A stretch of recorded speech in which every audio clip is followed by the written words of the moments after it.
আপনি কি জানেন ঘরে একাধিক গণেশ মূর্তি রাখলে আশীর্বাদ নয় বরং বিপরীত ফলও পেতে পারেন। হ্যাঁ, অনেকেই ভেবে থাকেন বেশি মূর্তি মানেই বেশি সুখ, কিন্তু বাস্তবে হতে পারে সম্পূর্ণ উল্টো।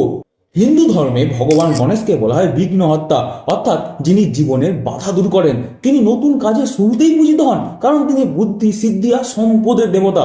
কিন্তু পুরাণে বলা হয়েছে একই স্থানে একাধিক গণেশ মূর্তি রাখা উচিত নয়, কারণ প্রতিটা মূর্তির নিজস্ব শক্তি আর স্পন্দন থাকে। একাধিক মূর্তি রাখলে সেই শক্তিগুলি একে অপরের সঙ্গে সংঘর্ষে লিপ্ত হয়।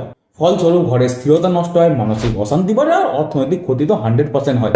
ব্রহ্ম বৈবর্ত পুরাণে বলা হয়েছে যেখানে এক গণেশ সেখানেই জ্ঞানের প্রবাহ, কিন্তু একাধিক হলে বিভ্রান্তের সৃষ্টি।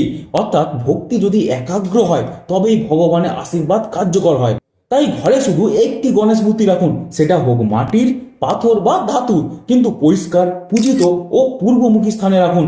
প্রতিদিন প্রদীপ জ্বালান আর মনের শান্তি ও সাফল্যকে আহ্বান করুন। ভগবান গণেশ বলেন একতাই আসল শক্তি। তাই এক মূর্তি, এক বিশ্বাস, এক আশীর্বাদই আপনার জীবনে আনবে সমৃদ্ধি।